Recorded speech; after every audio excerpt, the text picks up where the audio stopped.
Hi everybody. Today I'm going to show you how to make your own candle mold. So the things that you're going to need are wax paper, you're going to need a paintbrush, you're going to need mold builder. Now mold builder, this is a liquid latex rubber that you can pick up at any craft store. I picked this up for 26 bucks at PM Hobbycraft. I've actually got 3 molds out of it so far, and I'm working on a 4th one today to show you guys how to do it. So this tub will actually go quite far. I'm actually down to here with how much I've used. There's still quite a bit left. Now because this is a liquid latex, it's going to stink, so I recommend working in a well-ventilated area, nowhere around children or family pets, and try not to inhale fumes too much because it will make you sick. You can also get this, it's from Cast and Craft, and their website is www.eti-usa.com, and I'll post that right below for anybody who's curious. You will need something to make a mold with a positive impression, because we're going to make a negative impression. So the positive impression that I'm using today is this little guy. It's a candle that I actually got from my local dollar store. He's actually really cute. I have a thing for skull candles. So we're going to make a mold of this. I've already started to paint him. I think I have about 3 coats on already. When you work with liquid latex rubber, you're going to do a few coats of it. And you're going to put your coats on very thin. If you put it on too thick, it takes forever to dry, and you actually run the risk of putting air pockets in your mold, and then you go to make your candle's going to have air bubbles in it, and that's not what we want.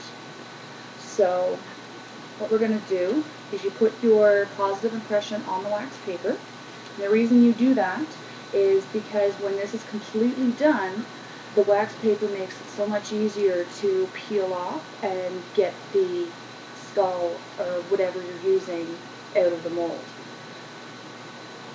So when you pick your positive impression to make a mold with, try not to pick something that is overly porous. You don't want something that the latex is going to get into cracks and crevices, and then you can't get the mold off of your positive impression without ripping and tearing at it. So try not to get something. If you do choose something that is really porous, I suggest getting children's modeling clay and filling in any big gaps and making it smooth.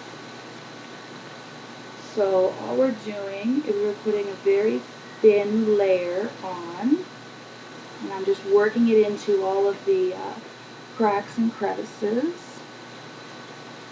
The reason I started making my own molds was because, especially at Halloween, I'm always finding these really awesome candles, but I can only get them at certain times of the year. And I've always wanted to have them year-round for different festivals and events that I do. So I actually came across a really great ebook, which is on my website. And it has a whole bunch of neat tips and tricks on how to make your own candles, but what really caught my eye is how to make your own candle mold. Now, it's really not hard to make your own candle mold. It just depends on what medium you're using. Now, for me, this liquid latex rubber is the best way to go because I can paint it on. It dries relatively quickly. You can also use a blow dryer to help set it a little faster. And it's really flexible. It's easy to pull off the candle when I'm done with it. So we're almost done putting on this coat here. You just want to make sure that you get every single nook and cranny, crevice, because when you pull this off, you want it to be an exact duplicate of whatever you have painted.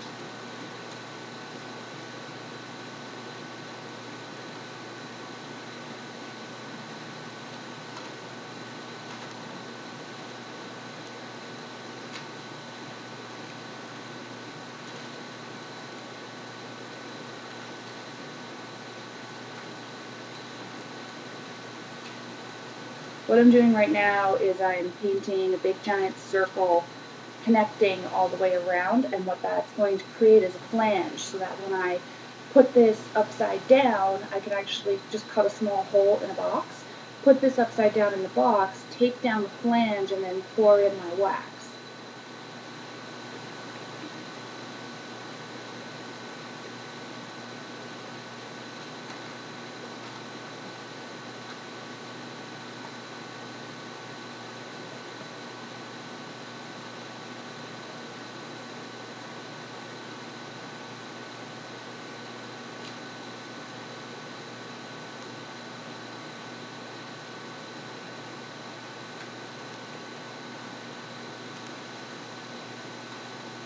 Okay, and that's it.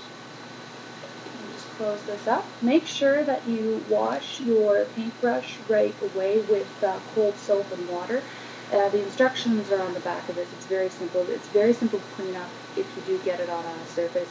Just cold soap or cold water and liquid soap will take it right out of anything that it's happened to spill on. I always wear old clothes when I do this anyway, so it doesn't matter for me, and I always make sure there's lots of wax paper lying around as well. If you do forget to clean your brush right away, don't panic. Just take Mr. Clean or whatever you have, like a cleaning solution lying around. Put your paintbrush in it for about 15-20 minutes till it starts to loosen. Swish it around on the bottom of the container that you have the solution in, and then start washing it with cold soap and water. And that will help to get it out, because I've done it quite a few times with this brush, and I've always been able to salvage it.